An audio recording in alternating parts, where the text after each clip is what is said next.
The first thing I want to fill you in on is we are doing a little fundraiser for Little Huxley. We have a 1,000-piece puzzle. Each puzzle piece is worth $5. Every time someone donates, we start putting the puzzle pieces together. It's done. We are going to be revealing Huxley's picture to you guys and to the world, and we're so excited to share our little boy with you guys. Towards the end of our pregnancy was when we decided to start YouTube. Welcome, my name is Myka. Everything about my life has been documented on our daily vlog channel. Jim and I have decided that we're gonna adopt from China. We sent off our imaging to our physician. She kind of discouraged us from adopting him. Heard all of the things that doctor was telling us. It kind of went in one ear and out the other. We're not gonna trade him in, we're not gonna return him. My child is not returnable. Recently, the tables have turned. In early June, the YouTuber created an uproar on the internet when she and her husband James announced in a since-deleted vlog that they had placed their 5-year-old son with another family. So this is by far the hardest video James and I have ever publicly had to make.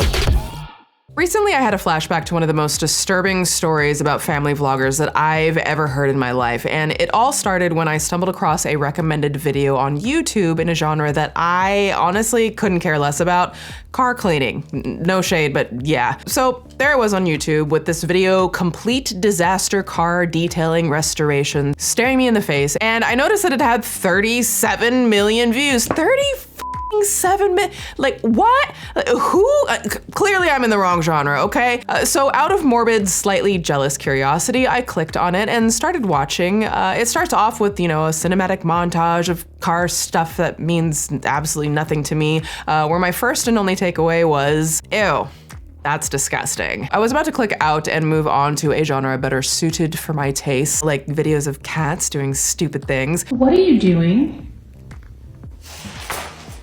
But then this happened. What's up, guys? Welcome back to Stauffer Garage. Today's detail is not only a disaster interior detail. I could never forget that face in a million years, even if I tried, because for a point in time, this was the face of the original Kevin Frankie, so to speak. A man who became infamous on the internet for the adoption, monetary exploitation, and beyond shocking aftermath of how he and his wife treated his adopted child, to the point that the YouTube channel they featured their kid on no longer exists. This is James Stauffer, husband to a woman you may actually remember more than James for their disturbing 2020 controversy, and likely the title of this Swoop doc, a woman by the name of Myka Stauffer. Together, James and Myka ran a few of the earliest, most successful family channels on YouTube, the Stauffer Life, which allegedly was more James's brainchild, and also Myka's own channel, which together had a combined 1 million subscribers on the platform,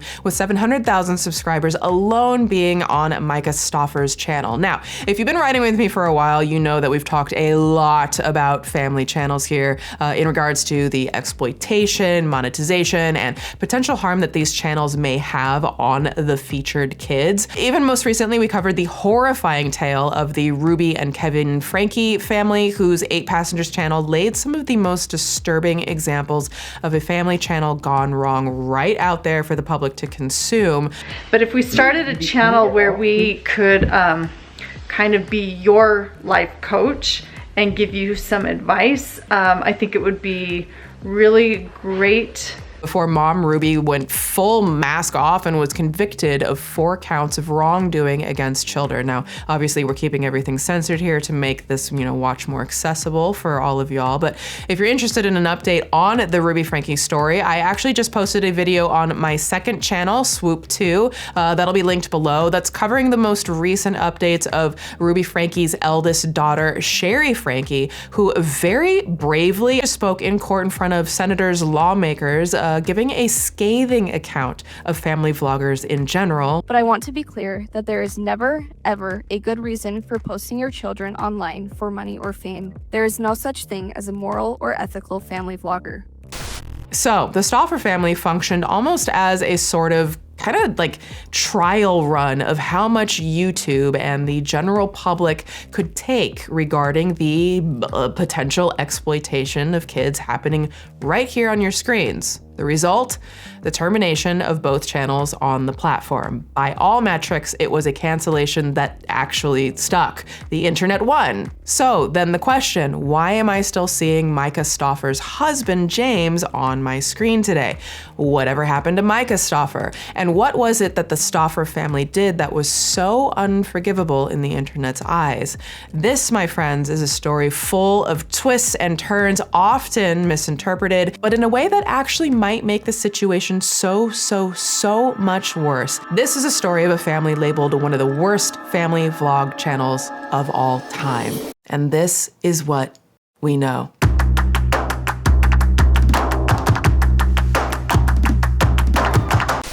Oh, hi there. Hello, hi. It's my face again, Swoop. If you're seeing me for the first time, welcome. My name is Swoop, and I'm a documentary filmmaker, commentary creator, and professor and dean of Petty University. And I make Swoop docs on unsolved cases, true crime, and social media influencers who abuse their power and manipulate audiences because, as I always say, it's not drama, it's dangerous. We also dig deeper into psychology, perspectives, play devil's advocate, and sometimes, depending on my mood, we take it to Petty University, okay? Have you all enrolled? Class is in session. Also, I have a second channel called Swoop 2, TOO. That's where we take mini dips into current events and true crime cases. Here, we deep dive. There, we don't. We dip. That's linked below. And you can also connect with me on Instagram and Twitter and now Bluesky for some more chaos. Also, can we talk about my earrings? Can you tell what they are? Can you guess? They're little gummy bears. How cute are these? How cute are these? Now, before we can get into the twists and turns of this story, let's all get comfy and cozy. As you know, the holiday season is officially upon us, and so is the chilly winter season for many of us. And MeUndies, my go-to brand for unbelievable comfort, has you covered with everything you need to be your coziest self. From buttery soft lounge pants to hoodies, sweats, and onesies, MeUndies is so much more than just an underwear brand, and it's not too late to grab the perfect end-of-year gift for yourself or someone on your list. I absolutely love MeUndies, and I know you will too, so a huge thank you to MeUndies for sponsoring this video. So y'all have heard me say it many times before, I thought I knew what comfortable underwear was, but honey, I had no idea until I put on MeUndies, and now they have a new holiday collection perfect for those winter months. MeUndies literally has a cut for everyone with over 20 different styles in 100 different colors and the cutest prints ever. Their underwear is seriously a game changer, like no joke. They are so silky, buttery soft. They have the perfect amount of stretch to hug your curves without digging in. There's none of those visible panty lines, and the bralettes. The bralettes are seriously the most comfortable and dreamy pieces that I have ever worn. And as someone with lots of neck and back pain, I am so particular about the bras that I can wear. And I've been wearing MeUndies bralettes for months now, and they don't hurt my neck or shoulders at all. But listen, MeUndies isn't just about incredibly cozy underwear. Honey, have you heard about their loungewear? So MeUndies lounge collection features the cutest joggers, hoodies, onesies, and so much more. They have pajama sets, cardigans, leggings, and just like the undies, each piece has unmatched comfort. MeUndies signature fabric is ridiculously soft, breathable, has the perfect amount of stretch, and is the perfect coziness for all day wear. And even better, they use sustainably sourced materials and work with partners that actually care for their workers. I love that. Oh, and did I mention MeUndies has a problem-free philosophy? Kind of like my dating life. If you're not happy with your first pair of undies, no worries, they're on MeUndies. Seriously, that's true, but you're gonna love your items anyways. I'm just saying. So it's time, honey. Knock out all those overdue holiday gift needs, and also get ready for those winter and spring months today with MeUndies. To get the exclusive holiday deals and those end-of-year special savings all month long, go to MeUndies.com/swoop and use promo code SWOOP to get the best deals ever. I absolutely love MeUndies. I've been talking about them for a while, so go to MeUndies.com/swoop and treat yourself, honey, or someone special, because you deserve it. Okay, back to the doc. Now, before we start, I want to quickly mention that today's story will eventually touch upon autism spectrum disorder, ASD. As always, I want to be mindful of the sensitivity surrounding how ASD is discussed. I deeply value our viewers in the autism community, and later on, I will be featuring some interviews with individuals diagnosed with ASD, as well as parents and caregivers to continue to highlight these voices. I also interviewed mental health professionals and educators, which will be shared later on as well. Okay. Let's dive in.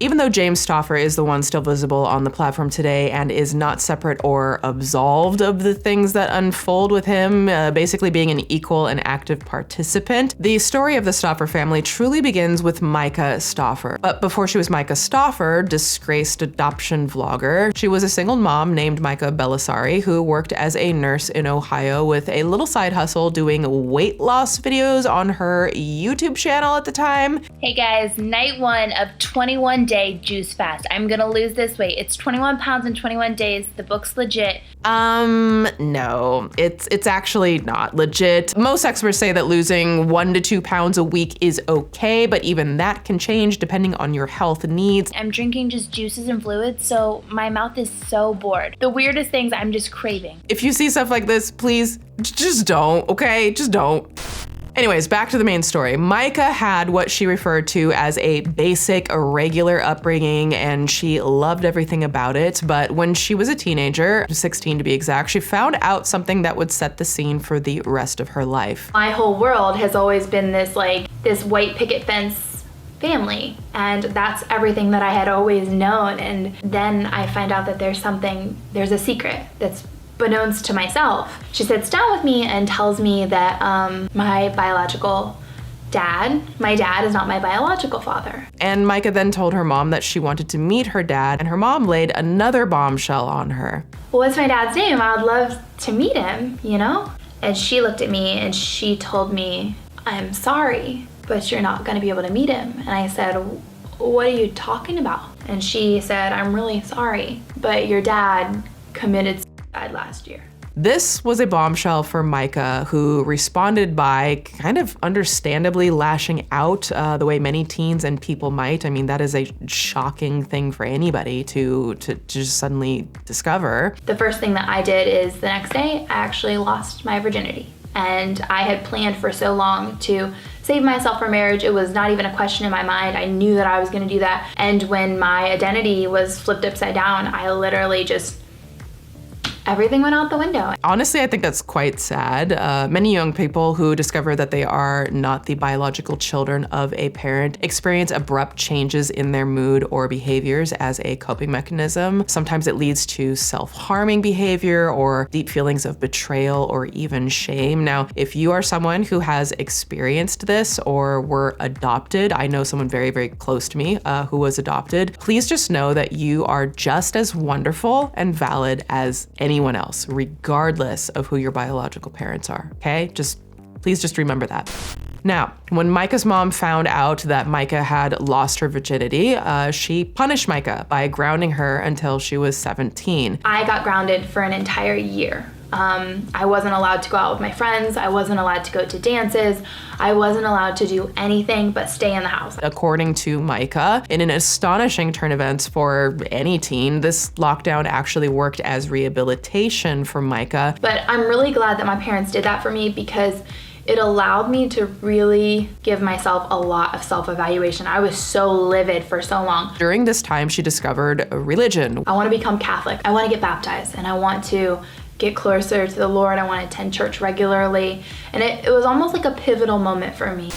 Now, in college, Myka met a man and 4 months into her relationship got pregnant. Now, we'll let Myka tell you. We've been dating maybe, I want to say maybe 4 or 5 months. It wasn't a terribly long time. And we looked at each other and we decided that we wanted to make a baby. This completely goes against Christianity and everything that I stand for, but it was just something that we thought about and we were like, let's do it. So we made a baby. That was literally that simple. That night, we got pregnant. Oh, they planned it. Got it. So Myka had a planned pregnancy 4 or 5 months into her college relationship, and unfortunately, she tragically miscarried, which is a trauma that I would never wish on anyone. But the two were still together, and they decided to get married and try it again for a baby, eventually giving birth to Myka's first daughter. But nearly a year into her first daughter's life, something happened in regards to infidelity, and that evening I left. Later, she said, quote, "It was the hardest year ever. I broke up with her dad one day before we were supposed to go on a very nice vacation and 1 week before we were supposed to move into this beautiful dream house. I walked away from everything because it wasn't a future I was comfortable with." Took everything that I needed to kind of get by. I took everything and I drove all the way to my parents' house. The next day, I told him, I said, absolutely, I can't go back. Now that dream soon became a bit of a nightmare as Myka moved into what she described as a tiny apartment. It was hard, and it was my first time sleeping alone at night. I remember how scary that was for me. But that nightmare wouldn't last long when Myka logged onto the dating app OkCupid and met none other than James Stauffer. To be honest, he was incredibly boring. He put me to sleep several times. He was really sweet. And we connected on a lot of levels, but there was a lot of times like he would just ramble for hours and I was so bored. I would fall asleep on the end of the phone and I was just like, huh, yeah. Now, according to the now deleted Stauffer Life website, I love phrases like that. According to the now deleted, James was working as a mechanical engineer and his LinkedIn specifies this was specifically a job at a company called Cummins Incorporated, which is a car engine distributor. James, if you couldn't tell by the video at the beginning, loves cars. Like even as a young man, he majored in mechanical engineering at the University of Central Florida and worked all kinds of car related jobs such as his time,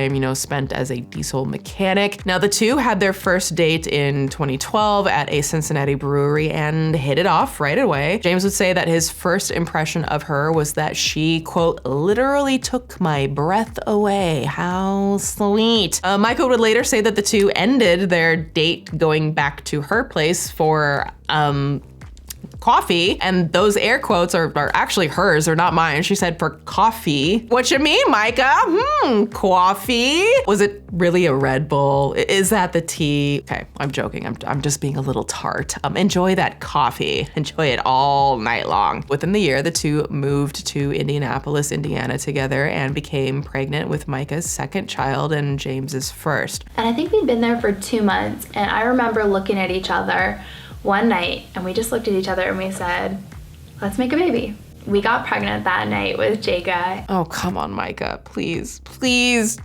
You decided that night that you wanted to get pregnant and poof, priggers! That's fine, I guess. She said that the last time too. You might also think about how grossly insensitive that could be, especially from a once trained nurse to imply that if someone decides they want to get pregnant, they can just do it the instant they decide to with no potential struggles. But I don't know. Anyways, I digress. That's not the point of this doc today. A month later, he flew me to New York City and planned out the entire day. It was literally an amazing day. I remember every single detail.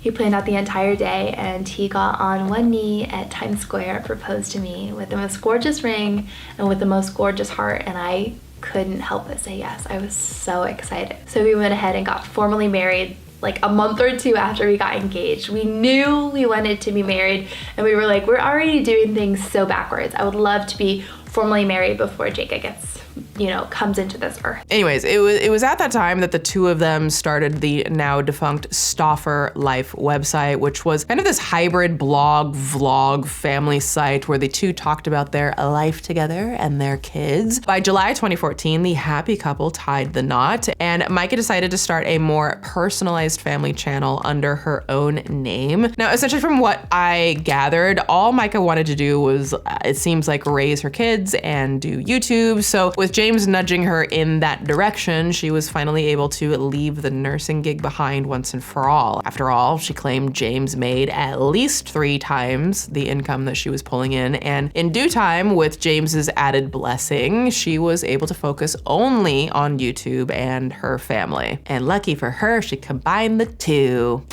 Now, the earliest days of this channel were pretty standard family channel stuff, and frankly, considering the absolute atrocities of channels like 8 Passengers, if you had to compare it, the Stauffers family content was pretty benign. comparatively, you know, two young white creators who love each other seemingly and their kids, cracking, you know, silly jokes and at least attempting to be wholesome. Now listen, okay, most of y'all know how I personally feel about family vlog content. I think there's a massive amount of questionable ethics around the genre. And like, I don't personally watch this type of content unless I'm researching a story, and I'm never going to watch this type of content for entertainment. It is never spoken to me. I understand why it might speak to some people. Some of you might watch specific family vloggers, and I'm not gonna judge the whole genre and everyone in it across the board because not one thing is a monolith. So this is the part where Swoop plays it fair, and early Stauffer content was fine-ish, I guess. I'm trying to keep an open mind, okay? I am. Most people don't do that, and I'm trying to do that. Now, Myka looked like a sort of grown-up, OMG, it's Bethany from Coachella, all fresh out of a Starbucks line and just discovering raw veganism. James, in contrast, was an endlessly positive presenting workaholic who presented as always finding time for his family, who was called by Myka and commenters alike a sort of super dad. So, super for him, super, everything is just so super. And then at night, we have been perfecting our nighttime routine. It's been a little bit hard, but Onyx usually takes right now about 4 hours to lay down, and I'm not exaggerating that. I don't care how many times it takes to rock him or sing to him or nurse him. Most of the early content was about Myka and James and not so much their young children, and the two would receive a few 100,000 views on videos tracking their quest to have kiddo number 3. And as time went on, the two got really into tracking YouTube analytics, with Myka once claiming James was an SEO god in a deleted vlog. Again, I love those phrases, in a now deleted vlog. And James used that knowledge to truly double down on the bread and butter of the channel's life force, family content. I just threw up in my mouth a little bit. Cleaning the entire house.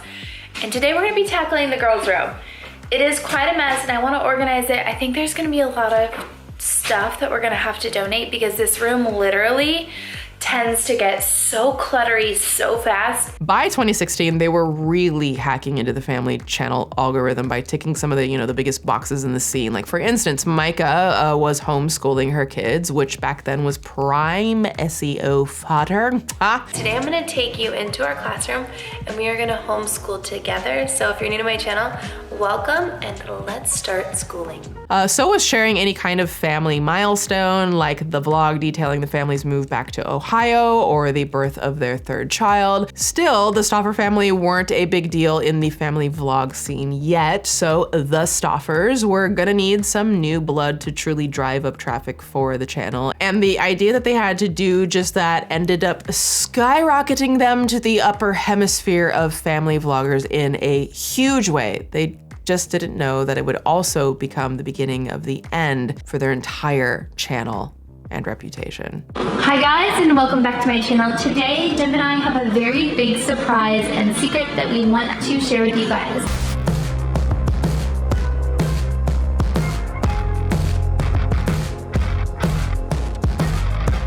For the longest time, Myka and James were a very happy couple with a couple of very happy kids running a very happy-go-lucky channel, Feedly-dee. But according to Myka, there needed to be something more in her life. And hey, probably for the channel too, but I'm just guessing here, okay? So the thing that was missing, adoption.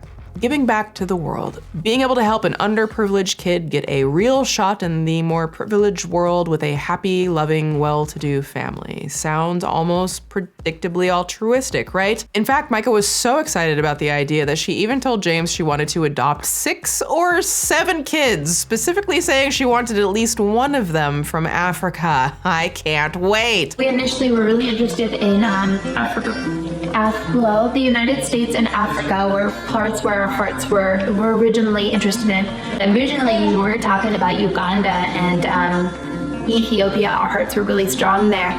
Listen, okay, I'm not going to knock parents who want to adopt. Adoption is a vitally essential act in society, given not only the massive amount of children born into abusive homes or left struggling in the foster care system, and also the number of couples and single parents to be who aren't able to conceive a child on their own for various, often heartbreaking reasons. Adoption is incredibly important, and we're not going to stigmatize adoption at all today. It should be celebrated when it is done for the right reasons. I just also, because I know where this story is headed, okay, so I've got the hindsight 2020 thing. So because I know that, hearing them say things like, our hearts were really strong in Uganda or Ethiopia, like, I would honestly love to know why people choose specific regions that are clearly outside of their culture or their experiences. And not because I think that it's inherently a problem. It is not inherently a problem. And often that's the only way that people can adopt. But I will always wonder with family vlog channels and with the Stauffers, if you're targeting a certain country for adoption, are you prepared to research the history and culture of a child who will look incredibly different from you,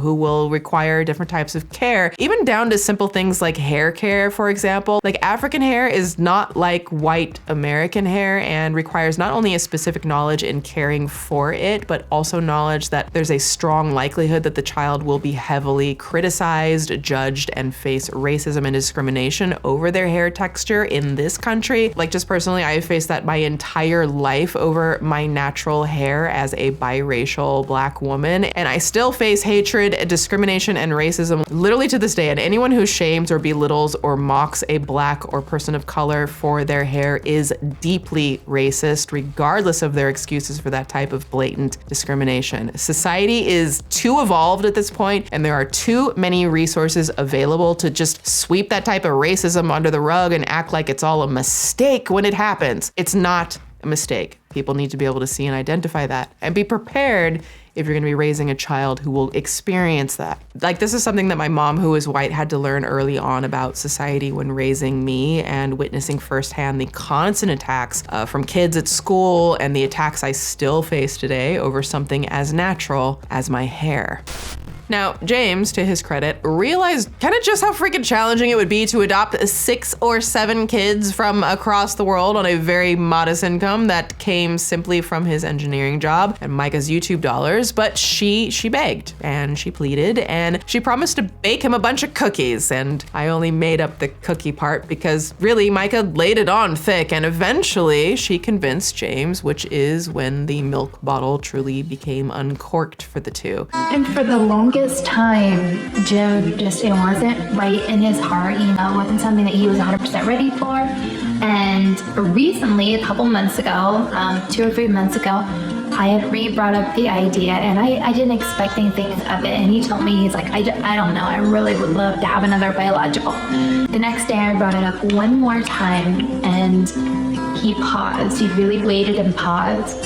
And later that day, he said that he's interested in learning more. So obviously me, I'm like, yes! And I know as much as we could. And then a couple days later, he told me that he's 100% ready and he's really excited and excited for this journey. Oh yeah, he really sounds convinced, doesn't he? So much so that she did all the talking, telling his story of coming to realize that he was 100% on board with the adoption plan. Now maybe he's a strong, silent type, but let's go back to the beginning of this video where they make the announcement. Hi guys, and welcome back to my channel. Today, Jim and I have a very big surprise and secret that we want to share with you guys.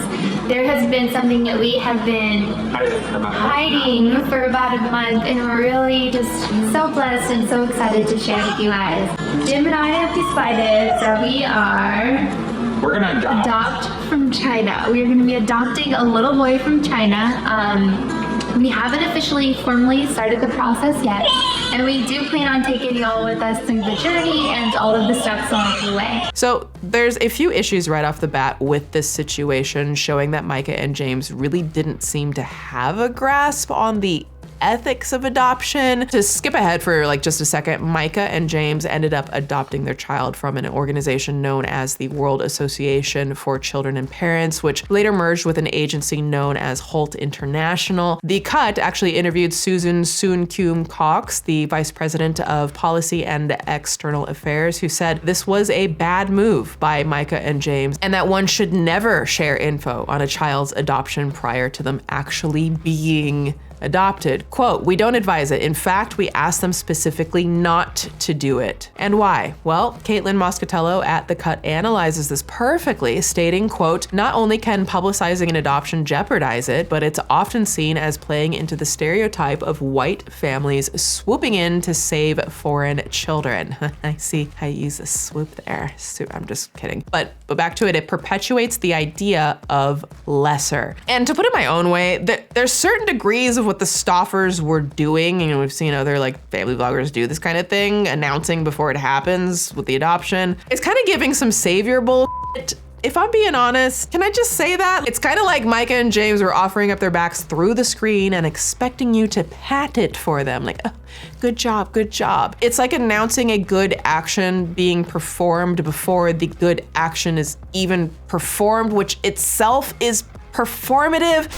This rubbed experts the wrong way, but generally, the move was well received by the Stauffers audience. So, you know, what the f do I know? Now, in Myka's defense, at least in this situation, she's new to this. As a content creator myself, I understand the pressure that, you know, social media can kind of like sometimes make you feel like you're supposed to document your life a lot for people. I used to feel a lot of that pressure until I just eventually was like, no, actually, I don't have to do that. But this is literally something she was told not to do with the adoption agency. Unfortunately, it was just the beginning of one of the strangest chapters in their story. So we're gonna kind of look at the different avenues: private, newborn, foster care system, domestic, international. It's just a matter of there is pros and there is cons to every single adoption scenario. And we're kind of just playing out what feels right, what's organic, what makes the most sense for our family dynamic today.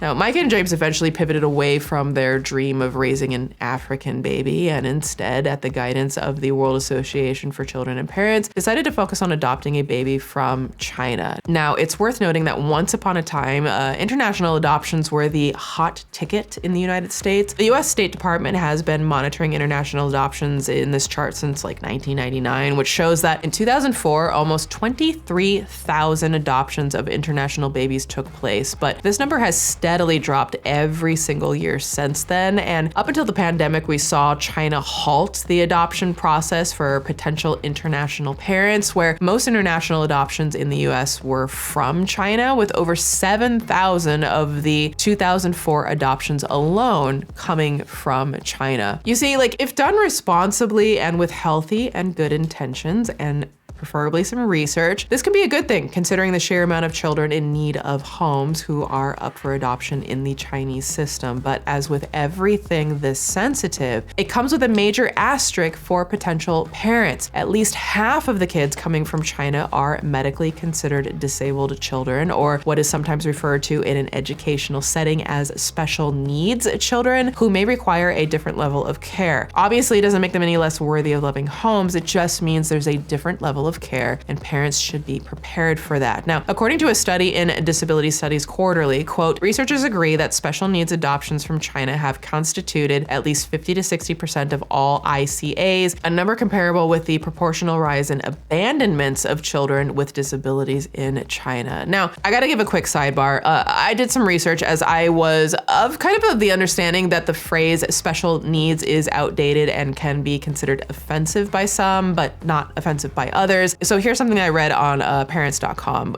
quote, the term special needs has come under increasing scrutiny over the years, and for good reason. It's a vague, euphemistic phrase that can be offensive to many people. Nevertheless, it's still used within educational, think special education, and community settings throughout the United States, and is often used interchangeably with diagnostic terms or words like disabled. The presence of a disability is not and should not be seen as shameful. The use of a euphemism in place of a diagnosis or even in place of the term disability creates the sense that there is something negative or even embarrassing to gloss over. The same sense of shame can be communicated by other euphemistic language like differently abled, handicapable, or challenged. Now, as a neurodivergent person living with chronic illness myself, I understand the delicate nuance here and also want to carve space for educators and communities who might still use the words interchangeably. We're all doing the best that we can here, but today I will be using the word disability as much as possible unless I'm, quoting a resource that says otherwise, okay? All right, thanks for the sidebar.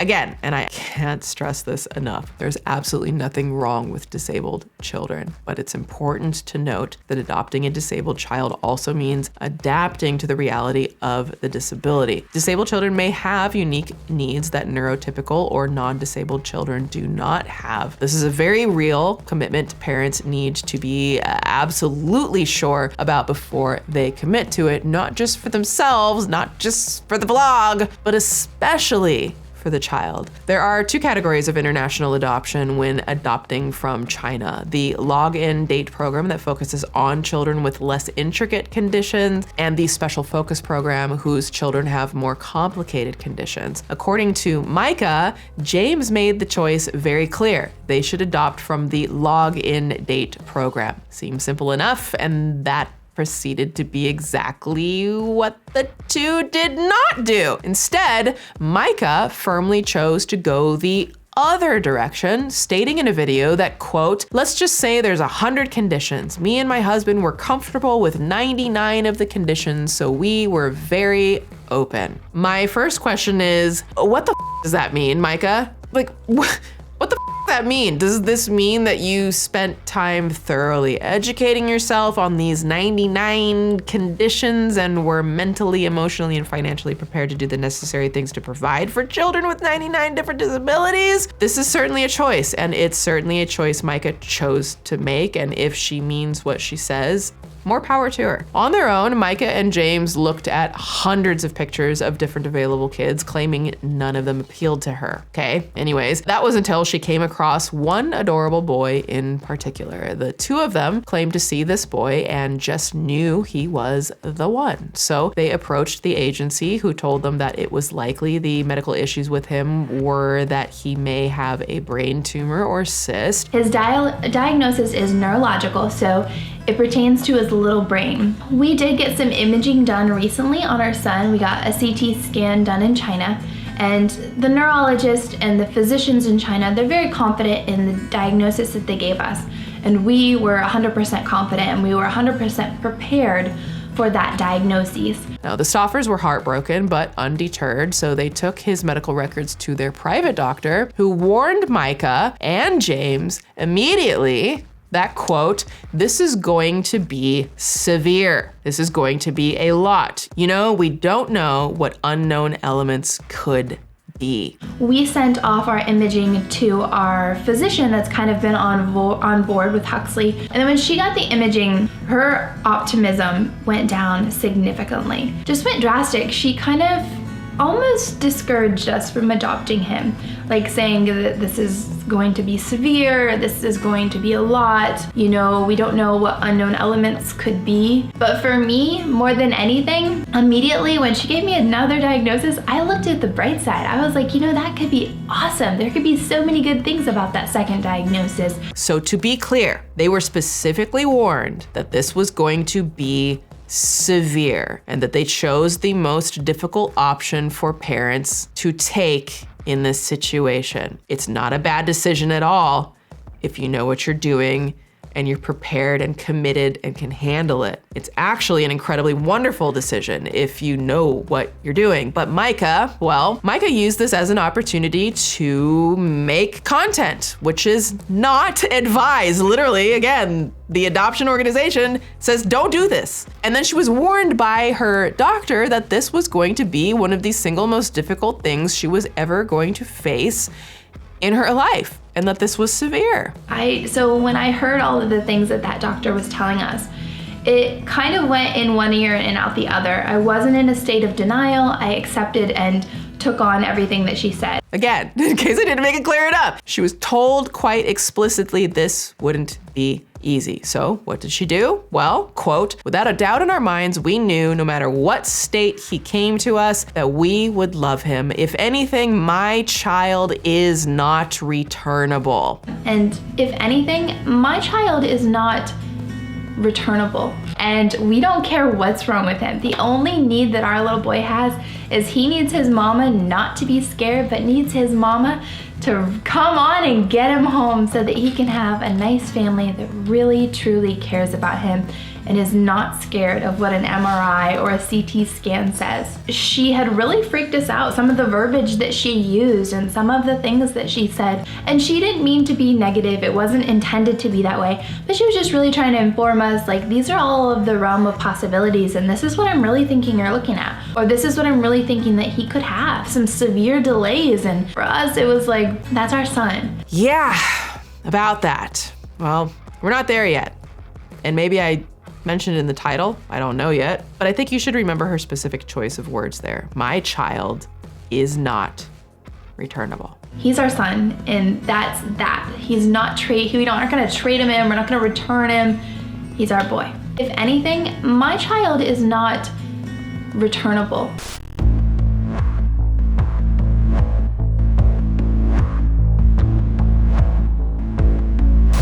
Over the course of Myka's so-called adoption journey, she filmed and edited a whopping 27 videos, including what BuzzFeed called a 13-part series of adoption updates. Sometimes Myka answered questions on how she felt about adopting from China. Other times she pitched a fundraiser to help her upcoming adoption with his needs, which she never specified. Can you fucking imagine the actual audacity? The first thing I want to fill you in on is we are doing a little fundraiser for little Huxley.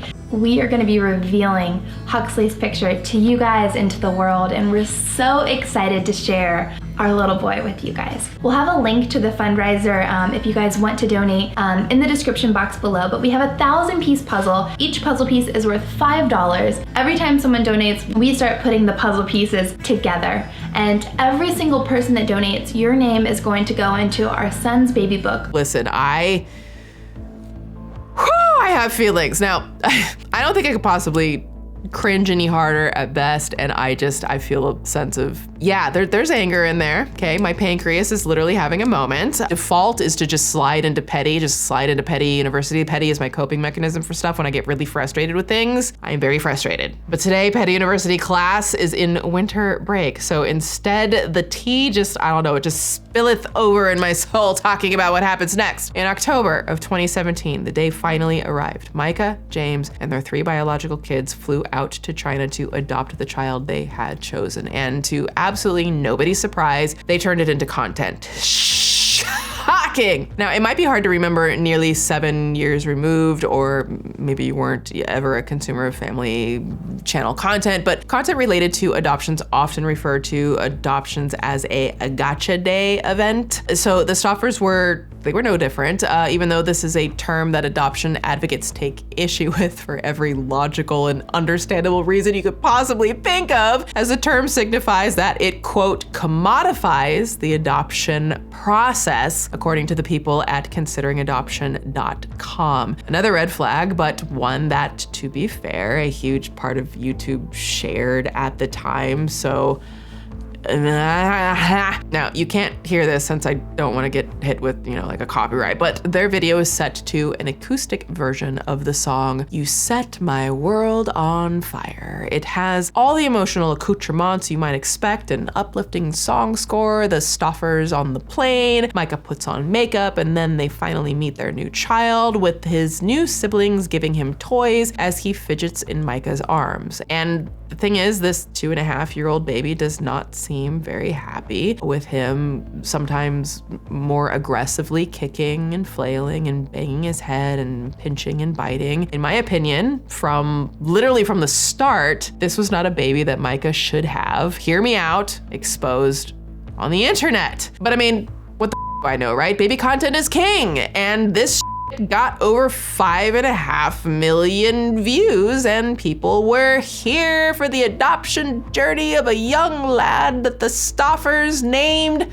Huxley. People were incredibly supportive of the Stauffers move. And listen, if you're into it and you're watching the show, I can understand people being supportive because they're thinking this is a great thing. You're adopting a child who needs a good home. So I understand that. And within just the first year that they had Huxley, Myka's channel doubled to over 400,000 subscribers alone, according to Social Blade, a number that eventually skyrocketed by 2020 to over 700,000. In a 2019 interview, James called this an international turning point for the family, interesting thing to call it, where Chinese audiences in particular began asking questions like, where's the next content? Where's the next piece of this? Quote, we weren't daily at that point. We had slowed down to probably 3 times a week, and they were asking, hey, can you do daily? Can you do some more content? We want to see how Huxley's doing, how the family is getting along. It was like, wow, okay, we have something here and people are really interested in our journey. Yeah, you have something, all right. A newly adopted disabled child who has no idea he's being filmed and exploited on the internet for views and profit. But again, what do I know? And again, maybe this could have, I don't know, leave me your thoughts in the comments right now before we get to the rest of the story. Do you think there's an ethical way that this type of thing could happen? Because again, I don't want us to just start gatekeeping all of the content in the world and say that no one can ever make content that has something to do with kids, right? Because that's not gonna help people. There are a lot of communities that could be served with watching someone's adoption journey so that parents, future parents know or have an idea of what it might be like. But how could they ethically do it? Leave me your thoughts in the comments as we continue. The Stauffers were one of the fastest rising family channels on YouTube. And what often happens when you start to get really big on YouTube? Well, you get sponsors if you're doing some business, and baby sponsors were big business. And by 2018, the Stauffers were so successful on YouTube that they bought a $670,000 home in a relatively upper class Columbus neighborhood that had a bunch of fireplaces and a bar in their basement. My gosh, I don't even own a home, and they had a whole ass basement bar. So me. They bought expensive cars. They spoiled their kids. Although honestly, after hearing Sherry Frankie's very important insight as a child of family vloggers, that spoiling was potentially often nothing more than a bribe for the kids to make more content. Many child influencers are paid for their work, as I was, and this money has helped me in my adult life. However, this payment was usually a bribe. For example, we'd be rewarded $100 or a shopping trip if we filmed a particularly embarrassing moment. Stauffers, they were living the life. They even announced at one point that, hey, we're gonna adopt another kid! Ka-ching! I added the ka-ching. I don't know if they actually said that. That'd be wild if they did. Maybe be a little more self-aware. And to Myka's credit, she tried doing her research on what exactly would be the best path forward for this. Well, okay, to clarify, she did her research in the same way that, that drunk Facebook uncle does when saying that fire hydrants are government spies wearing little yellow hats. She joined Facebook groups about adoption and became very vocal, very communicative, and very inquisitive. And something tells me that Myka didn't know just how public her Facebook comments would become someday. So if you're still holding out hope that Myka would confidently rise to the occasion, well, quote, we are praying about adopting again, and my husband wanted me to ask what special needs would you consider minor or relatively easy to manage that most people wouldn't consider easy. Yeah, so to put it plainly, in my interpretation, that's Myka posting in a community forum, trying to see which disability is minor and easy to manage, but a disability that gives the appearance of being very difficult to manage. From my interpretation, and let me know if you read this differently, it quite literally seems like Myka wanted to adopt another disabled child with the performative intentions of adopting one who the general public would think is severely disabled and therefore required more care and makes her, I guess a better mom. But in reality, behind the scenes, the child wasn't that disabled, so that her job caring for the child was relatively easy while making people think she's managing more complex care needs. In my opinion, she wanted to come off to her viewers as the patron saint of caring for disabled children, she and her husband, by the way, with complex needs, because it'll boost their numbers while, not actually doing that. Like, wow.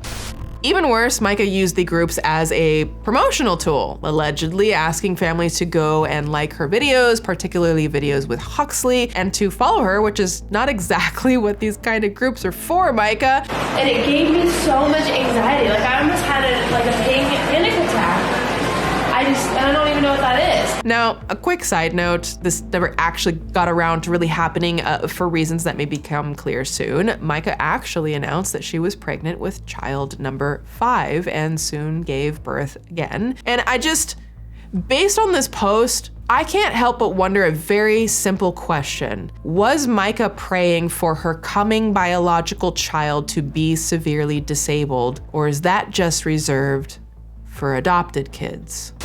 In any case, Huxley soon became the main focus of both Stauffer channels, showing cute little moments of Huxley bonding with his siblings, his first Christmas, him being a cute, precocious child, and according to Myka, an integral part of the family, as he should be, but like without the cameras still, it wouldn't be a family channel if they weren't relying on shock content. What set Myka and James apart for fans of the family was that they never shied away from the challenges that arise from adopting a disabled child. As the cut puts it, their videos were about, quote, Huxley's medical prognosis, as well as his struggles with the apparent after effects of food insecurity, a relatively common issue for adopted and foster children who may hoard or fixate on food, communication challenges, and meltdowns. Now, imagine posting your brand new baby's meltdowns and communication challenges on the internet in exchange for sponsors and fancy cars. Now again, I know that there are family advocate creators and parents of disabled children who create educational content around the important topics of caring for disabled individuals, and the argument can easily be made for many of those creators, if not most or all of them, that content like that could actually be a net positive if done ethically.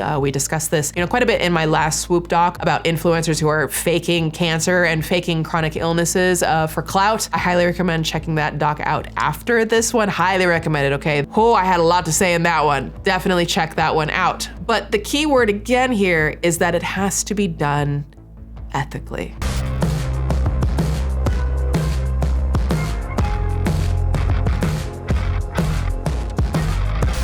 Yeah, so in case you couldn't tell by all the red flags from before, Myka had absolutely no qualms whatsoever, at least, once she publicly expressed, about putting her children front and center to make some extra cash. After Huxley's adoption and after he became the focal point of her content, Myka got sponsored by companies like, Good American, Fabletics, and Dreft, just to name a few. Her 5th child's birth was featured in People magazine for reasons. She developed a little side hustle, writing for blogs like Parade and Moms.com, where one of those blogs for Parade actually provided a little foreshadowing for old Myka here, revealing that when she adopted Huxley, his file was inaccurate. You see, he didn't have the brain tumor that they were told about. Huxley actually had a stroke in utero and was also diagnosed with level 3 autism spectrum disorder and sensory processing disorder. Now, a stroke in utero is also known as a perinatal stroke, which is, according to the Child Neurology Foundation, one of the most common causes of cerebral palsy and or other disabilities. When you combine this situation with level 3 ASD, which is a diagnosis that often results in a child who, in many cases, cannot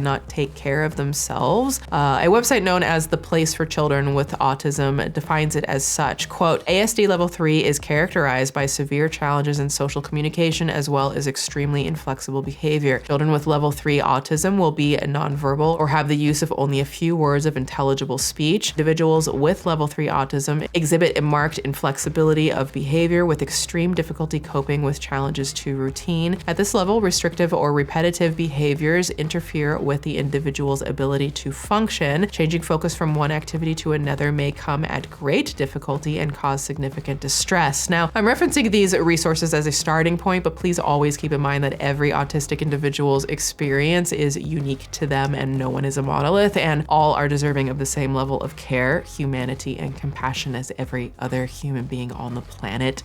Period. A disability will never credit a person's validity. And if you are an autistic individual, you're incredible. Period. Please don't ever believe anything less than that. Now, Huxley was also diagnosed with sensory processing disorder, and per WebMD is, quote, a condition in which the brain has trouble receiving and responding to information that comes in through the senses. Some people with sensory processing disorder are oversensitive to things in their environment. Common sounds may be painful or overwhelming. The light touch of a shirt may chafe the skin. Others with sensory processing disorder may be uncoordinated, bump into things, be unable to tell where their limbs are in space, be hard to engage in conversation or play. Basically, none of these things are bad on their own, as I've been saying this whole time, and I'll keep saying, but when taken all together, it can be inferred from Myka's own words that what she got with Huxley was apparently not what she thought she was signing up for, even though she was thoroughly warned by her own medical doctor and literally told, and I quote, She kind of almost discouraged us from adopting him,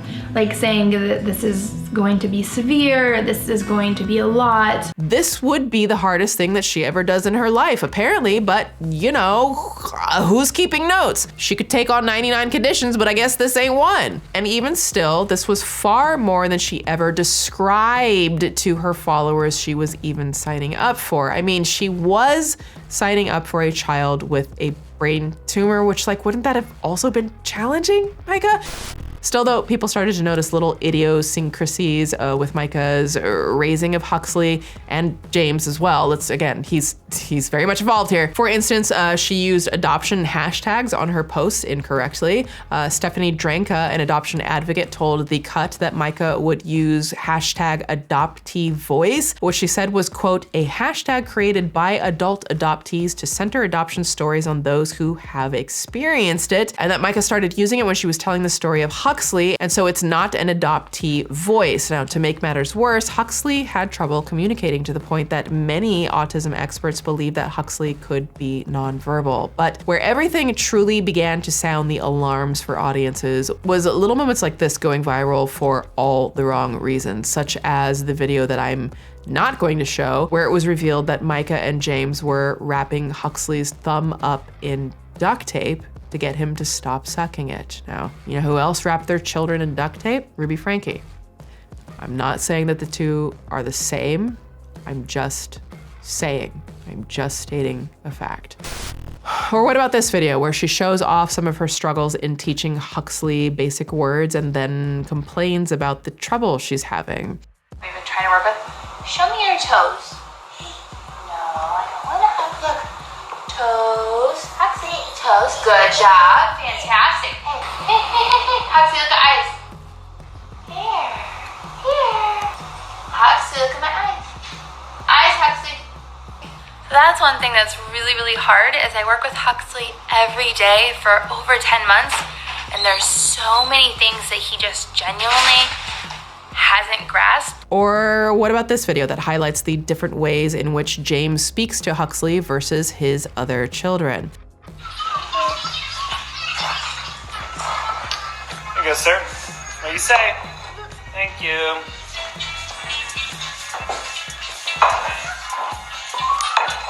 Here you go, DC. How are you doing today? Yeah. How about you, Rooker Man? How you doing?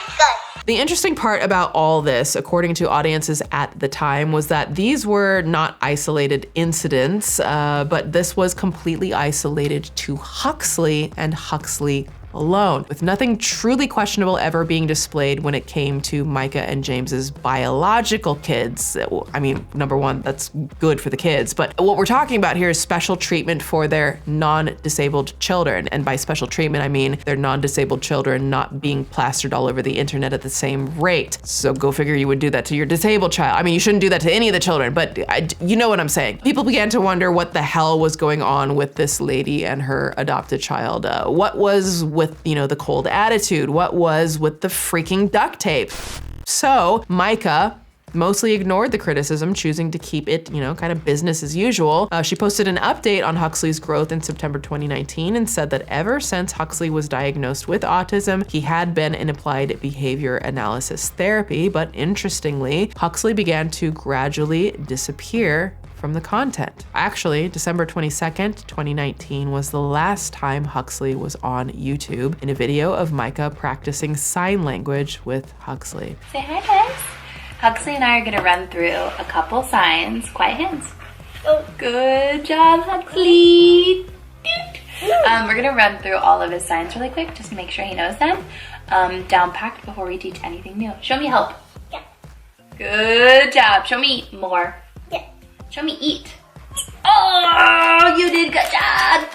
Oh, A few months later, Huxley popped up on a now deleted post on Myka's Instagram, but again, disappeared after that. And in January 2020, Myka and Jim went on a 2 to 4 week vacation to Bali, but left behind all but their infant child, and Huxley disappearing from the picture started to sound some alarms for internet sleuths, but Myka and James stayed completely silent. It went something like this. Myka posts pictures of all of her kids, except Huxley. Fans ask about it. Myka allegedly deletes the comments, and through it all, she vlogs through, you know, typical family channel pitter patter. It got to be almost comically bizarre just how invisible Huxley had become when on March 1st, 2020, Myka took all of her children except Huxley to a water park and posted a video about it. Now, on one hand, it's great. It's like actually the best thing that Huxley wasn't being filmed and exploited for views anymore, right? This is for his well-being. That's the most important thing. And in the same breath, it was quite concerning for the Stauffers subscribers. Months and months and months go by with suddenly no sight of Huxley and no explanation, leading the internet to become understandably concerned that something really truly wrong was happening. Comments flooded Myka's Instagram and slowly transitioned from curious to pissed. An account popped up on Instagram named Justice for Huxley, whose first post simply said, quote, "Myka, we are very worried about your son. Deleting IG comments and avoiding questions inquiring about Huxley and his whereabouts is extremely suspicious and worrying. We won't stop until we have hashtag Justice for Huxley." And Myka didn't make the situation any better when on Mother's Day 2020, she posted about the, quote, "hardest Mother's Day I have ever had." Little did the internet know that no matter what they expected, the reality was a lot more confusing, distressing, and earth-shattering than they could have ever known.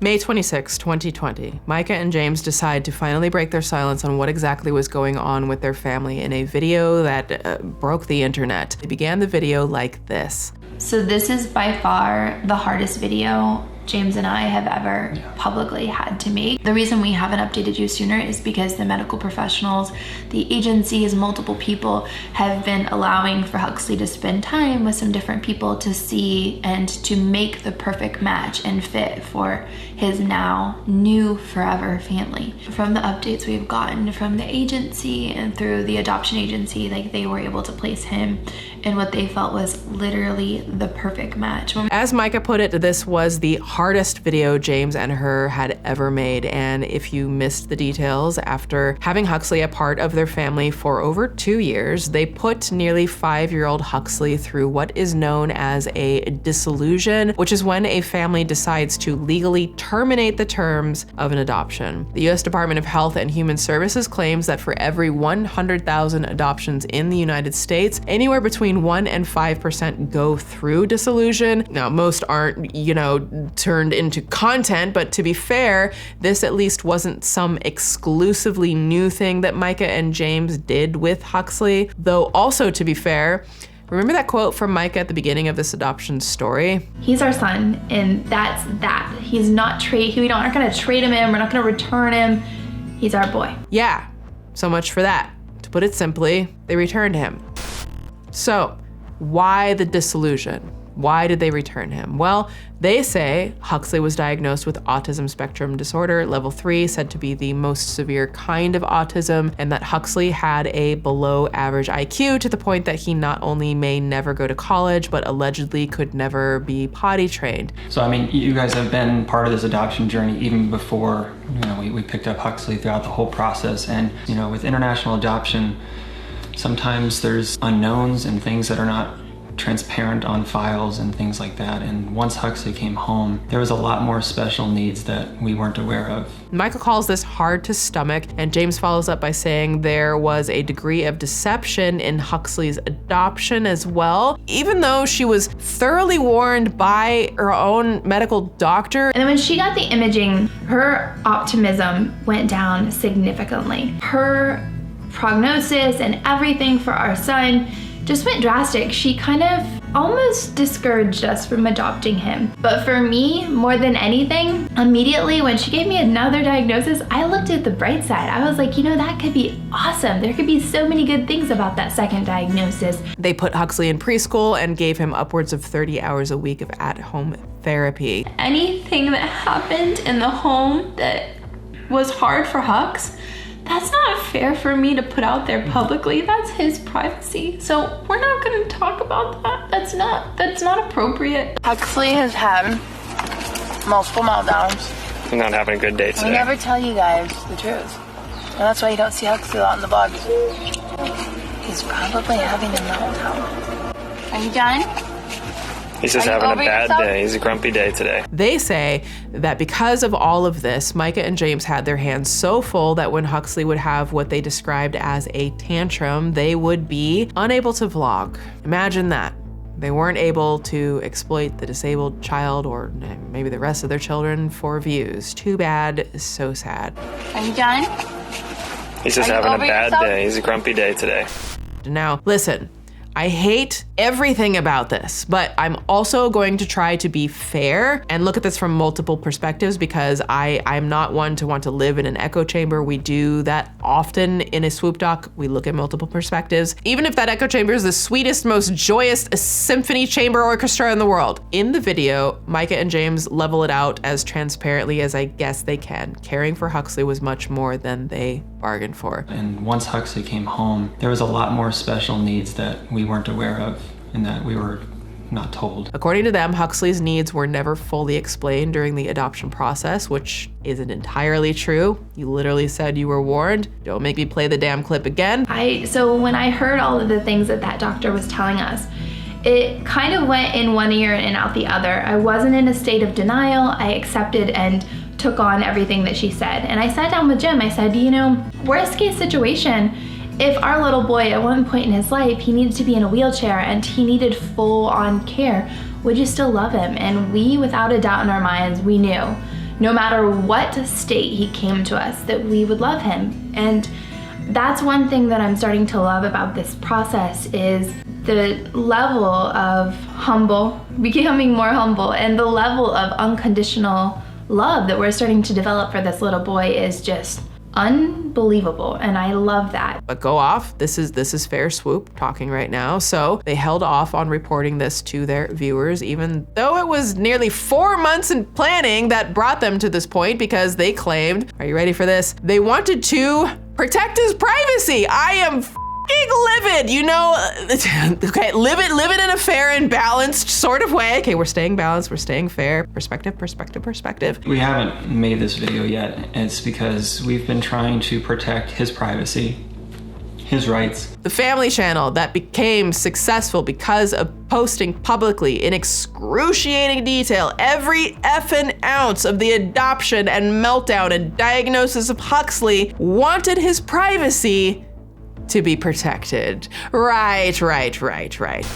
Now, listen, I am a fair and learned woman. Some may call me a learned bitch. So, I mean, on one hand, if I put aside all of the frustration that percolates inside of me right now, I do empathize to a degree with what Myka and James are saying in this video. No, seriously, hear me out. Aside from the fact that they were warned about this very thing happening, and ignoring that warning. And aside from the lip service Myka gave to how Huxley was not just the kid they adopted, but her actual son now, blah, blah, blah, blah, blah. The truth is, if all of this is indeed somehow true, then even though she said they were comfortable with 99 of the 100 conditions, it certainly sounded like it was a lot more than this allegedly well-meaning / monetized / I'm having a really hard time believing everything they're saying couple was capable of taking on. And at the end of the day, if parents are not not equipped or able or financially able or willing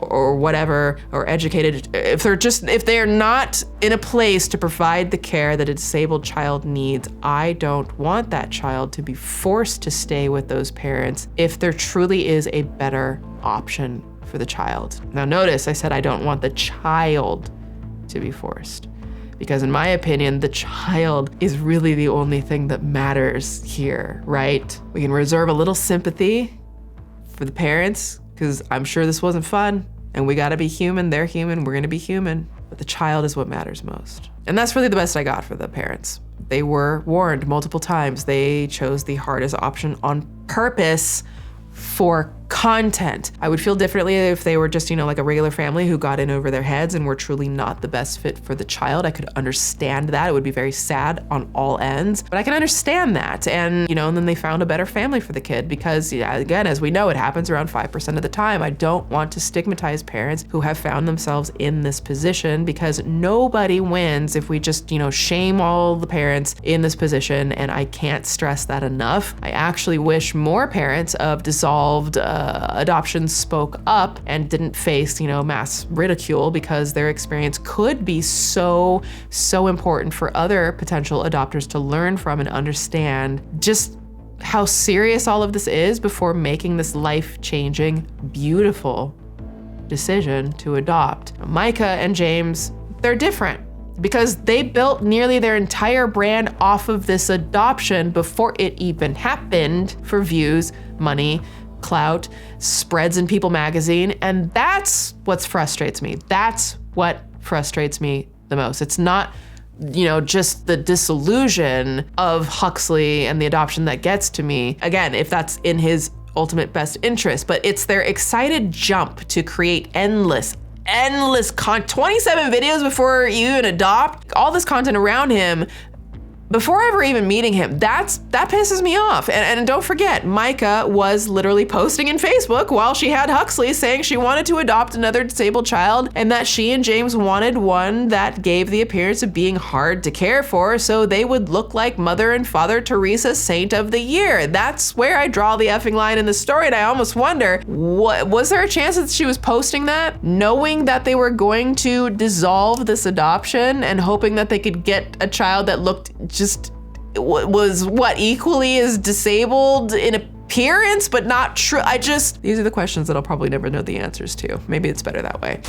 Again, other than what they say is the really hard stuff behind the scenes, they vlogged every inch of life they could out of Huxley's story. There's honestly a path that the Stauffers could have taken that focused less on Huxley and, exploiting his image, and the good moments that, that focus more on content relating to raising an autistic child with, without the child being named or in any of the content, information that could reverse multiple stigmas people have about ASD, and especially about raising nonverbal children like they claimed Huxley might have been. But even then, that's tricky, because Huxley can't consent to his medical information even being referenced in content, so things just get messy. This is all of this is complicated, and there aren't clear answers. Society still does not have clear answers. Lawmakers don't have clear answers. Nobody has clear answers on how to handle all of this. But instead, the Stauffers presented a polished image, a happy smile, and then the boy vanished because it got too hard for them. We actually have no idea how difficult it might have been for Huxley to be basically shipped from China to the US, be with a family for a couple of years and then be sent to a new family. I can only hope that it wasn't as traumatic as I imagine it likely was for him. But he couldn't understand what we were saying, and he had no way of communicating, because he truly struggled with that communication, connection, processing piece as a whole. It was just such a foreign process. It was a huge struggle. What's really interesting about this video is that due to the lack of evidence Myka and James provided, everybody that was concerned with Huxley's well-being began investigating their claims immediately, with a few sources from the time period reaching out to Franklin County CPS, who stated that Huxley never actually went through their foster system. Some people were sympathetic to the Stauffer situation, and I can understand where, some of those sympathies come from. Again, if you just look at it from the parent side, separate that from the vlog stuff, right? And then obviously actually the sympathy, human. We're humans. We are humans. We can be sympathetic even if we don't like something, and we should be. But a lot of people are also understandably pissed. More groups popped up calling to cancel Myka and James Stauffer. Myka lost almost every sponsor, and there was even an investigation courtesy of the sheriff's office once rumors began to spread online that they were neglecting their other kids. By June 1st, 2020 alone, authorities in the Stauffers county had already received 3 anonymous tips that Huxley was allegedly being mistreated and that there may have been something even more sinister afoot. Police met with the Stauffers in person, who had to explain everything, including the infamous duct tape incident. Something they explained to the police was just, quote, just a bad judgment call, acknowledging that they should have found an actual tool to stop Huxley from sucking his thumb. After their investigation, police quickly discovered that most of what was being said about Huxley was honestly, thankfully, overblown by the internet, and thankfully for Huxley's sake, right? His second adoption was legal, no wrongdoing was clocked by the police, and everything appeared to be okay in that regard. Even Huxley was investigated. They looked into him, and he was seen with his new mother in a scene described as Huxley, quote, sitting on her lap and smiling, very happy and well taken care of. And honestly, I get like goosebumps at the idea of Huxley smiling and being happy, because wow.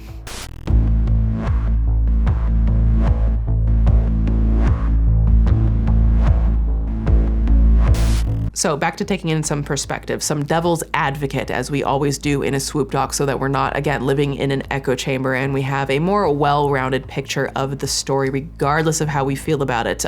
From what we could tell on the outside, everything was okay, except for the Stauffers' reputation. The police also became aware that the couple had been receiving countless threats, including, allegedly, one that talked about harming their children. Now listen, y'all know this, but I'm just gonna say it because I need to say it, regardless of whatever someone feels, regardless about what you feel or I feel about this, like, if that actually happened and they were getting harmful threats, especially the kids, that's never okay. We all know this, right? That is never okay. And I do think that they should file with the police every single time and prosecute every single time. But given the severity of the online culture surrounding the family at that time, it's likely this wasn't unfounded, and it's so uncalled for, especially since after the sheriff's investigation, it was discovered that the Stauffers did indeed hire full-time care for Huxley, as they claimed, which authorities detailed as very expensive, since they had to pay more for somebody that was trained to handle Huxley's alleged severe aggression. And even then, multiple caregivers allegedly quit on account of not being able to care for him. So it was probably very likely a much more intense situation than even their video addressing things led on, and that we do have to carve space for that. Again, if they are not equipped for it, then Huxley is better off in a family that is, right? It's the monetizing of the content throughout the whole entire time of this that I have the problem with. Now, not all of the reactions to Myka and James's decision was bad, even if the criticism rang the loudest. The Cut's article about the two interviewed an anonymous woman who also dissolved their child's adoption in a similar case. For her, she had actually not even agreed to adopt a disabled child and didn't discover until she brought him home what the reality was. This was a single mom adopting in her late 30s who became so exhausted from the experience that she was, quote, practically living in the hospital with him, and we had been in and out of there for 6 months. I couldn't function anymore. I couldn't work. He had seizures. They didn't know what was happening. It felt like his prognosis was pretty poor and he was going to need around-the-clock care. That is a tragic situation for everyone involved. Everyone. The mom, the child, everyone. The woman feared that she was at risk of losing her job and house and was almost ashamed to admit that living in that kind of fear was the opposite of why she adopted in the first place, especially for a single mom. That kind of time commitment became isolating to the point that she lost family and friends. Now, this woman spoke out on social media with her story because she wanted to help potential adoptive parents or newly struggling adoptive parents understand that this is unfortunately a reality for many people who are unequipped to care for a disabled child, but she told the Cut that she was bombed with criticism about her decision, just as Myka and James were. And again, Again, I think that's where people should understand the importance of separating the situations and criticism. Adopting a child that you were told was not disabled and finding out that they are and you're not equipped to care for them and that it is doing that much to the livelihood of both the mom and then, of course, it's gonna affect the livelihood of the child. And finding them a better home where they can get the care they need is one thing. And I think that we really need to carve out spaces for people to be able to talk about those experiences because, again, that's going to do nothing but help potential future adopting parents, right? So that is one thing. But exploiting a disabled child for content that you were warned about is a whole other story, in my opinion. Let me know respectfully if you see it some other way in the comments. Now, she told The Cut something interesting, quote, "I think fear is behind the hatred. Those women, and it will be women, they don't want to admit that they would have crumbled. They feel like they would have had the mental willpower to have coped." And I think that that is a very fair point. It is a very fair point. You don't know until you know, right? You don't know until you know. I think I made myself clear here that ultimately Myka and James should have done a lot more research, listened to their doctor's warnings, spoke to people raising disabled kids, and maybe even found a way to observe life with disabled kids before they made the, in my opinion, wildly irresponsible decision to opt for the most care-intensive kind of disabled adoption. However, they were clearly not prepared in any way for the reality of Huxley's situation, and prolonging the disillusion any longer could have potentially been even more detrimental to Huxley's growth in the future. I just hope they had a mental health professional guiding them through this entire transition. Oh, I hope so. Now, it has been argued before that due to the age Huxley was adopted, Myka and James have already done irreparable damage by giving up on him in his formative years. I hope that's not true for him, but when the option is either A, dissolving the adoption and finding Huxley a more fitting home, or B, let the situation keep festering until the situation becomes so terrible for Huxley or even his child's siblings, it's kind of a no-win situation for Myka and James. And as much as this story truly disturbs me, again, point, counterpoint, perspective. We're in the devil's advocate perspective segment here, whether I like it or not. This is how we form, just more of a well-rounded opinion. I understand why they ultimately found him another home. And honestly, that means that he is no longer at risk, hopefully, of having a camera shoved in his face. That alone is great news, in my opinion. Should they have adopted him in the first place? No. Should they have monetized his whole damn existence? Hard no.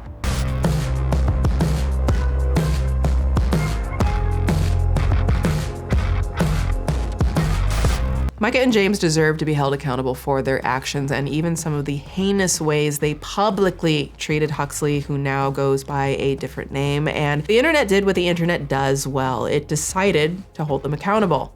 Oh, did I say them? I'm sorry, no, correction. I mean Myka. The internet held Myka accountable. Instagram accounts popped up with names like Cancel Myka Stauffer, which appears to no longer exist, but was reported to have gained over 11,000 followers in a few months. This change petition demanding Myka's monetized videos with Huxley be removed from YouTube earned over 150,000 supporters. And from here, a few things happened. First, Myka changed her bio from saying she was a mother of 5 to a mother of 4. Then she deleted all content from Instagram and YouTube with Huxley. Myka lost virtually all of her brand deals, and the Stauffer Life page soon disappeared before Myka vanished from YouTube before unceremoniously deleting her page as well. On June 24th, 2020, she made one final post to Instagram with an apology and an explanation for her actions that reads, quote, "I want to first off apologize for the uproar and take full responsibility for all of the hurt that I have caused. The decision has caused so many people heartbreak, and I'm sorry for letting down so many women that looked up to me as a mother. I'm sorry for the confusion and the pain I have caused, and I'm sorry for not being able to tell more of my story from the beginning. I could have never anticipated the incidents which occurred on a private level to ever have happened, and I was trying my best to navigate the hardest thing I have ever been through. I apologize for being so naive when I started the adoption process. I was not selective or fully equipped or prepared. I received 1 day of watching at-home online video training." Now,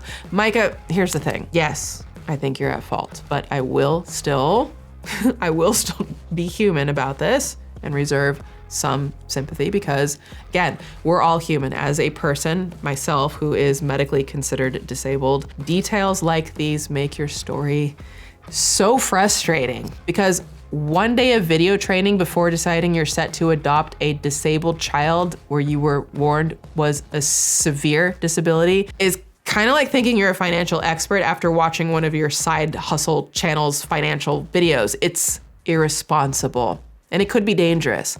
So when I heard all of the things that doctor was telling us, it kind of went in one ear and out the other. I wasn't in a state of denial. I accepted and took on everything that she said. And we, without a doubt in our minds, we knew no matter what state he came to us, that we would love him. Now, I'm glad that you see the error of your ways. That's a good thing. People can learn and grow from this. We need to carve out space for that opportunity. But wow, especially since videos like this where you talk about downgrading Huxley's therapy from $500 per month to a more affordable one, while reportedly, wearing a $6,500 bracelet shows you perhaps really never had much self-awareness in any of this. I don't know.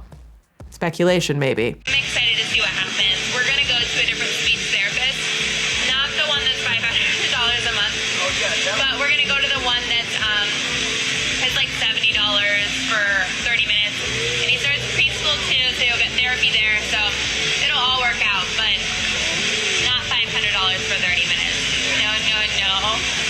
But anyways, back to it. Quote, "For me, I needed more training. I can't say I wish this never happened because I'm still so glad Huxley is here and getting all the help he needs. I also know that even though he is happier in his new home and doing better, that he still experienced trauma, and I'm sorry, no adoptee deserves any more trauma. I wanted to help so bad. I was willing to bring home any child that needed me. For this, I was naive, foolish, and arrogant. I wish so bad I would have been more prepared and done more." Now, this apology goes on for an additional 2 pages of notes app, but if I'm being honest, it's very circular and kind of keeps saying the same thing. She made a mistake, and Huxley's better off now than before.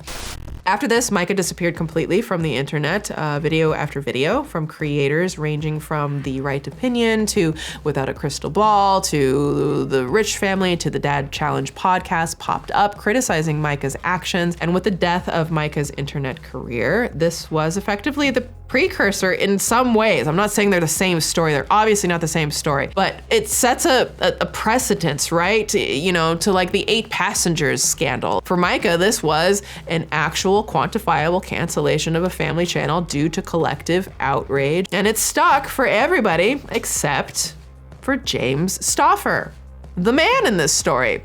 Now, I started this doc at the very beginning on James, and I wanted to shift focus back to him because if you haven't noticed, he was just as much a part of all of this as Myka was. The controversy called to cancel Myka, though, not James. Why? The hashtag was her name. She may have been the star, but like Kevin Franke before, and no, I have not forgotten about you, Kevin Franke, he was complicit in a lot of the very bad parts of this and enabling of the others. Like, James benefited financially from the exploitation of Huxley on these channels and walked away relatively unscathed in the wake of the controversy, the way so many men seem to do, right? To the point that the only Stauffer-related channel that is still active is his relatively successful Stauffer Garage channel. That channel, even today, has over 1 million subs and still pulls tens of thousands of views per video, sometimes hundreds. Now, I highly doubt that there's much, if any, crossover of genres, between the audience for a channel like that and the family channels of old, especially since this controversy happened nearly 4 years ago. And I'm certainly not saying, please hear me, I am not saying, I will never say ever,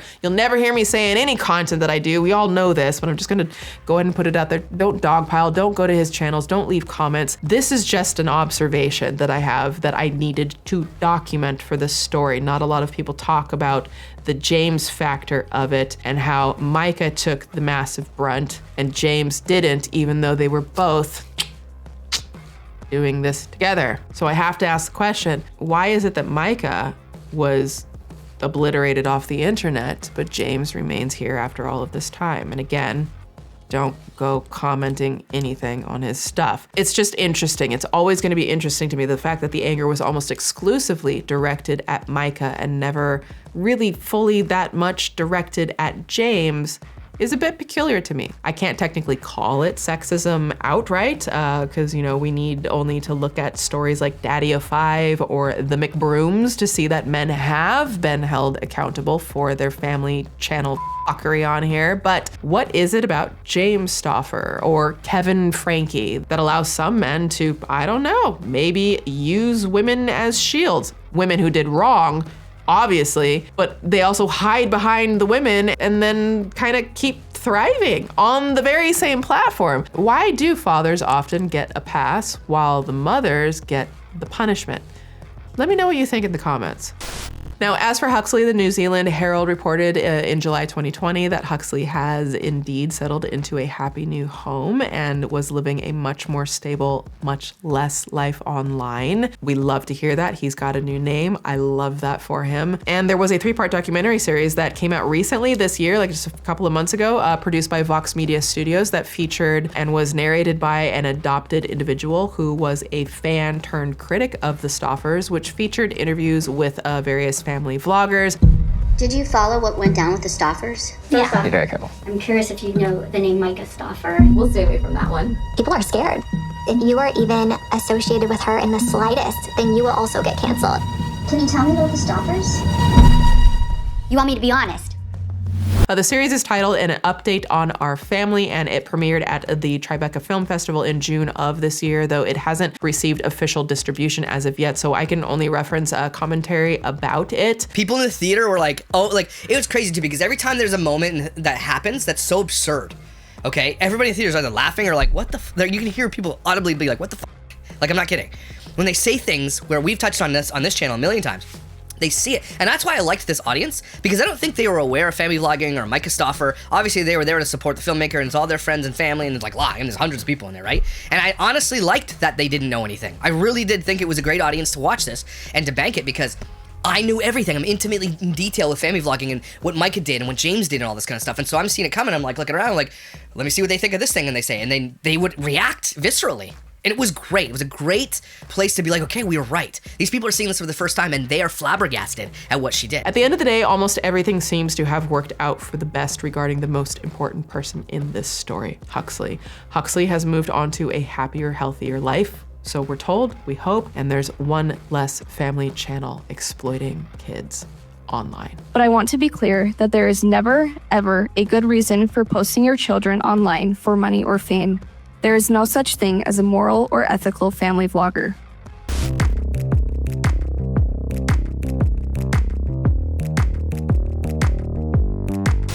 Now, as I mentioned earlier, I wanted to reach out to hear some of the experiences of people who might be most affected by stories like this, specifically autistic individuals, parents and caregivers for those diagnosed with various levels of ASD, and educators and mental health professionals. So I try whenever possible to highlight the perspectives of diverse communities to kind of try to combat stigmas, especially surrounding sensitive topics like this. So I posted on Twitter asking if there were any individuals who'd be open to a written interview. I also got some video commentary from creator Rebecca Faith Cruz. She produces really insightful content living as an autistic disabled individual. Highly recommend that you check her out. So I want to give a huge thank you to everyone who responded, and I want to share some of their answers here. Now, for starters, the background of the respondents is quite diverse. So just to skim through a few for context, quote, my son has level 3 ASD and is nonverbal. We have a quote, parent, also previous psychiatric tech, caseworker, CSSBS, previous house manager for a crisis nursery, and DSP, developmental support person. Another person stated, quote, I was in a profession that helped ASD children. I used to work in a nursery, currently support ASD in college and have ASD myself. Another said, quote, I have autism. And we had a wide range of parents and family members, including one who is, quote, a sister and a guardian of 2 older brothers, one with nonverbal autism and the other with a disability called Fragile X syndrome that causes major problems with aggression and verbal abuse. So as you see, we have a broad range of unique experiences. So digging into some of the questions, I started off by asking mainly parents and professionals, what has life been like caring for a person diagnosed with ASD? And I got some really insightful answers. One respondent said, quote, this can be equal parts exhausting and rewarding. I learn from them as much as they learn from me. Another said, life revolves around therapies, preparing our child for any challenges to our schedule, always being on the lookout for meltdowns and shutdowns. However, learning to view life life through their eyes is beautiful. Another said, it's been such a roller coaster. There are amazing days and there are incredibly difficult days, but having 2 children with ASD is also beautiful. They help me see the world in such a unique way. I actually noticed that there was a common theme early on from parents that said that there were often immense challenges, but that they've also learned so much from their children, which I thought was just so lovely to hear.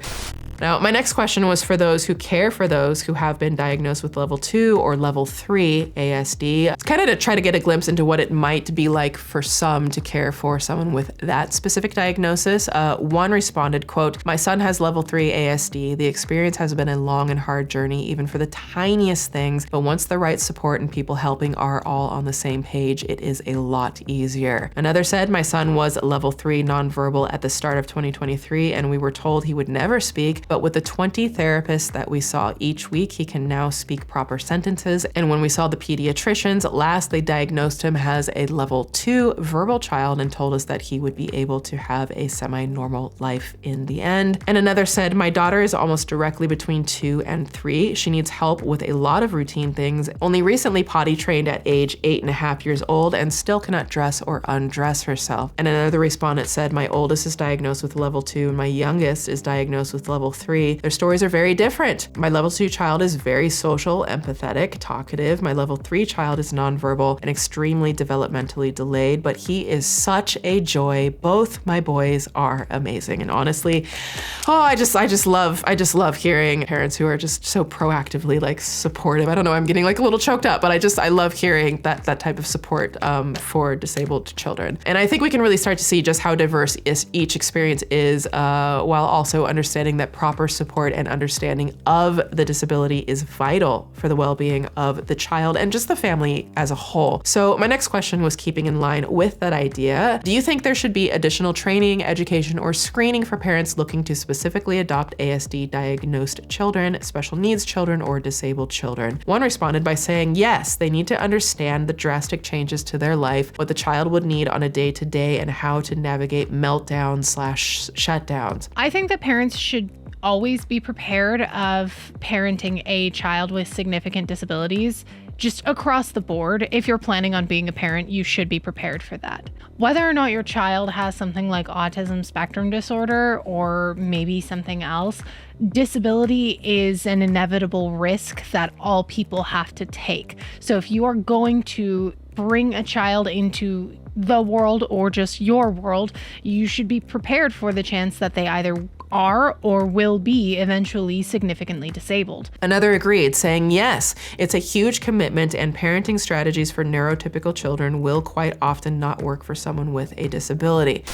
Now, for my next question, I brought up the topic of Myka and James Stauffer, how they created content around the adoption and featured Huxley prominently in the monetized vlogs, asking, how do you feel about family vloggers who film and feature their autistic child for content? I received a ton of insightful answers, and I will highlight a couple, starting with someone who cut straight to the point. Quote, "It's disgusting, and it shouldn't be allowed on YouTube or any other platform." As an autistic person, I understand that autism is a neurodevelopmental disability, which means that in many cases, autistic children are significantly delayed with our capabilities of understanding our world beyond just us. So for autistic children, it is just that much more difficult for them to understand the concept of being perceived by so many people all at once, making it impossible for an autistic child to really consent to being a child influencer. Another essentially agreed, saying, quote, "This is completely unethical. There is no professional that would be allowed to do this, so why is it okay for the parents?" And yet another who said, "I think it is absolutely dependent on the family. While some are fantastic because they help other ASD families with resources, tips, and community, others just want the monetization. Good ASD families never show their autistic child in distress, having meltdowns. They treat their autistic children just as capable and important as their typical children." For one of my final questions, I shared, with the respondents how the Stauffers had vlogged Huxley for around 2 years, eventually deciding to dissolve their adoption. And so I asked, quote, "How do you feel about parents who dissolve their adoptions if they no longer wish or can care for the child?" The idea of returning a child who is significantly disabled is honestly just disgusting to me. If you did not prepare to have a disabled child, You were not prepared to have a child, period. You do not get to just say that this disabled child is not good enough for me anymore. Statistically speaking, disabled children are the least likely children to be adopted across the board. This goes double for autistic children of color, or disabled children of color in general. People don't want a disabled child, and a lot of people see adoption as a way of picking your favorite kid, picking the perfect child that you can just be like, oh, well, this one is not diseased and it's got blue eyes, let's do that one.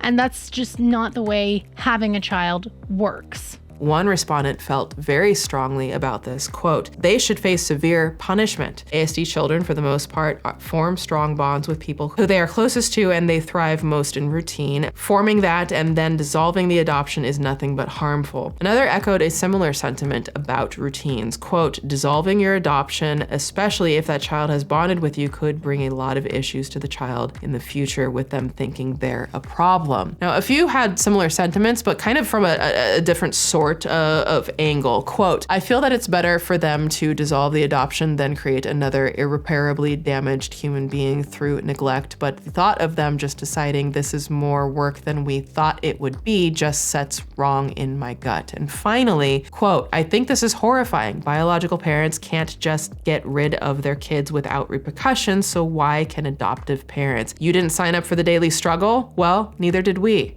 But we do it anyway with love and care. You don't just get to give up on your child because it's hard. You get a support system, you ask for help, you don't give up. And I thought that that was a really insightful point that was something that hadn't even entirely crossed my mind as parents with biological children who have these diagnoses. They don't, just return the child, you know what I mean? So when you become an adoptive mom, you're a mom, right? You're a mom, you're their mom. So for my final question, I asked, what is the one thing that you would like people to understand about caring for a child diagnosed with ASD? And I think that this answer beautifully sums up a lot of the sentiments that were shared kind of across the board. Quote, I wish people would understand that it all boils down to, in my experience, is that you just have to love them. You have to love them enough to do what it takes to truly make sure they're safe and taken care of, and you have to love them enough to understand that when things are frustrating for you, they're also probably just as frustrated, if not more. You have to love them enough to weather the storm with them, because it's not you versus your child, it's you and your child versus whatever problem that day brings. You just have to love them, and that's really all they want you to do. And that sounds like the sentiment of every good parent out there, right? For the most part, when I see parents of autistic children, they are already doing so much better than their anxiety tells them that they are. We as a society see having a high support needs disabled child somehow as a failure on the parent's part, and that's just not the way disability works. Having a disabled child is not a failure, and if you are continuing to make sure that that child has a roof over their head, knows that they are loved, and has all of the things that they need in order to survive, you are not a failure as a parent. And I think that a lot of parents of higher support needs children would benefit themselves greatly to, for one, do a lot more self-care than most of them are doing. And second, I think that we as a society need to remember that it takes a village, and we need to step forward as a society to better support people in raising children with disabilities. Thank you again to everyone who shared in my questionnaire. Your insights are so very appreciated, and thank you to all of you for being open to hearing their thoughts. I appreciate everyone in our community so much. You are all so incredibly brave and valid. Whether you live with a disability or not, you are all wonderful. And just thank you for being here. Child, that was a lot to unpack. I think we need a bit of a kitty palate cleanser. Excuse the tone shift, and then I will conclude with my final thoughts. Here are the billing department doing their billing department things. As a reminder, you can grab your pieces from the Valid Ribcage collection by tapping the link below and in the pinned comment. We also have the brand new Unbroken collection, a collection that is very near and dear to my heart, like quite literally near to my heart. I designed these pieces, the Ribcage, the Unbroken collection, for anyone who was looking for clothing clothing with positive reminders that you are incredible, beautiful, and valid no matter what you look like, what you've lived through, if you live with a disability like I do, or what you want to do in life. With the Unbroken collection being something that I designed during a time of feeling truly broken after experiencing a trauma. It features lyrics to my unreleased song Free, and I was reminded by our wonderful community when I was sharing a while back that even when we feel broken and knocked down in life, the very fact that we get back up and keep going means we are truly unbroken. And with each step, we move closer to the life and healing that we dream about, so that one day we will fly high and soar. And I truly believe that that's why I make positive clothes. I feel like they make me feel good. I'd rather see positive messaging out there than nothing at all. And I truly believe, just on a comfort level, honey, you're gonna love these. I think you're gonna love these as much as I do. Also, please keep tagging me with your outfit photos. I love reposting you on my Instagram stories. You can also follow me on Instagram and Twitter, and now Bluesky, all linked below. That's where I post most often. I have polls, I check in on life, and post opportunities to be featured in upcoming Swoop docs like we did today. Also, I have a new second channel called Swoop 2, T-O-O. Over here, we deep dive. Over there, we don't.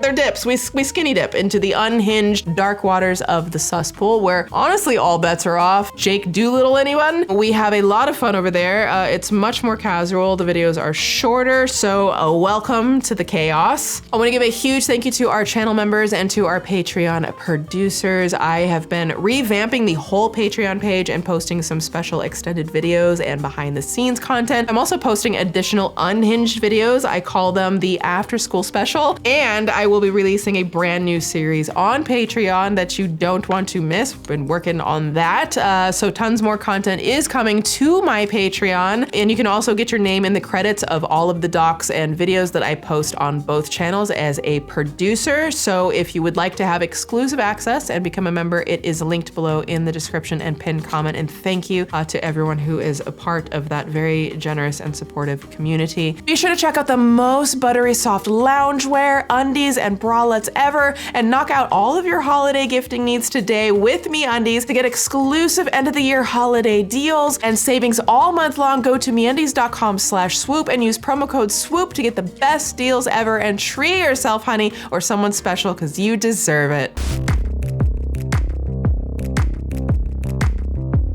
I mentioned earlier how Ruby Franke's eldest daughter, Sherry Franke, recently gave a very critical, very brave, very scathing statement about family vloggers, stating that there is no moral or ethical family vlogger, that no child can consent, and therefore family vlogging should not only face significant laws and regulations around how they are monetized, but also, perhaps, they should be banned entirely. Now, we are at a turning point in social media. For the first time in history, the children of family vloggers are growing up. They're becoming legal adults, fully capable and wanting to share their experiences of what it was truly like to grow up with a camera in their faces most every day of their childhood. For some, they say the experience wasn't terrible. They enjoyed it. For others, it was the most traumatic, isolating, and soul-crushing experience of their lives to date, and something they may never fully recover from. I'm not here to say if the entire genre is inherently evil or condemn every parent who's, ever posted a photo or video of their child somewhere, as I think that wouldn't be fair and distracts from the conversation, because rarely is something ever that black and white. As many have pointed out, there are disability advocate creators and educational vloggers who perhaps have found a healthy way to approach the genre. Again, I haven't seen all the channels, so